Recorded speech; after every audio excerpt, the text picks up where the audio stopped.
This is not practical. I understand what you're trying to do.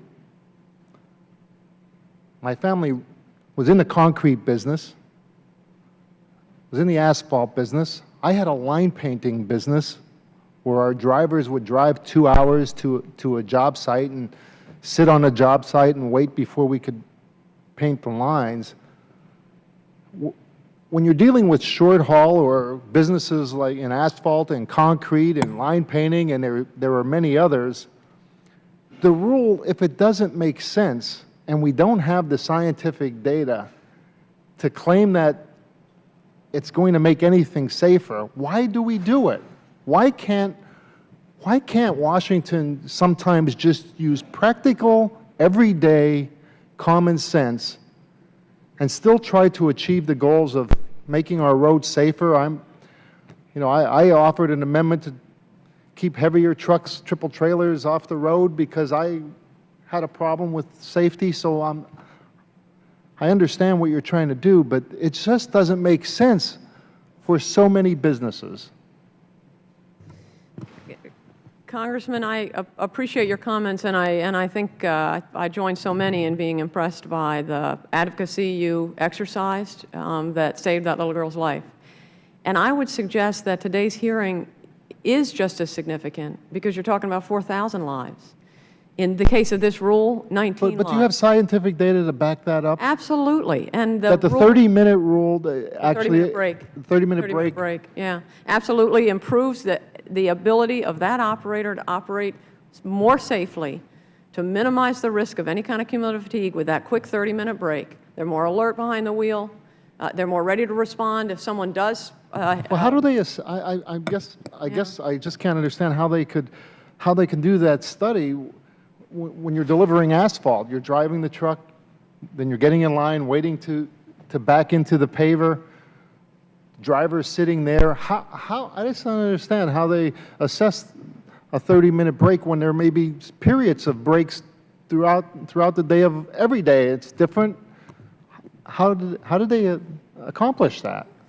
Well, it sounds as though we're not that far apart. Certainly, I've watched many a construction site. I've certainly been around a lot of construction folks. And you and Mr. Hinkle both identify the number of breaks that operators are taking just by virtue of the cycle and the schedule and moving product quickly and moving it fresh. And then going back for more.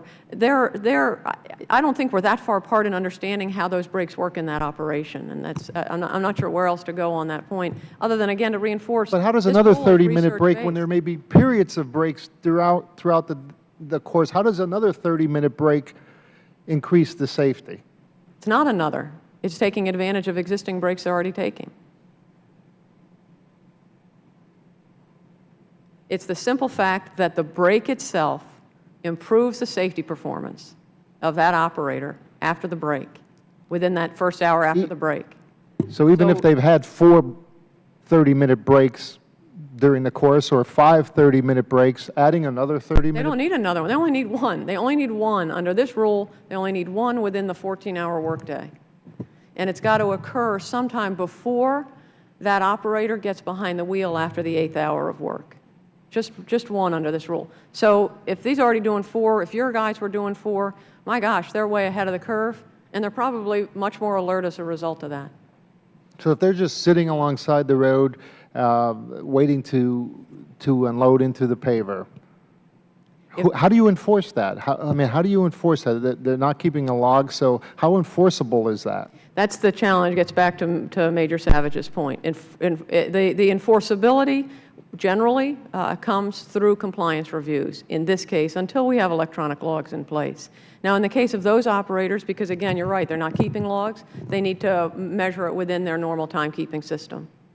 Well, how would you enforce whether or not somebody complied or not? I mean, there's no record of whether or not, so basically it's up to the driver to say, I didn't have a 30-minute... It could be driver interviews. It could be, how else other than that? How else other than that, if there isn't a log, could you determine whether or not they had the 30-minute break or not? Other than the driver, how else could you determine? Well, again, I mean, Mr. Savage can speak to it because he's spent a lot of time doing compliance reviews and more inspection work. Thank you. Mr. Chair, Congressman, there's two ways that I would suggest we could enforce it. One would be to provide the enforcement officer with the ability to enforce it by making a requirement that they keep supporting documents on the vehicle to confirm that the driver may have taken the time off. And the other thing is to increase enforcement through the MIXAP program, which is a particularly effective program, and making sure the states are fully funded so that they can do the good work that the officers are doing on the road. My Thank time is you. up. Thank you, Mr. Chair.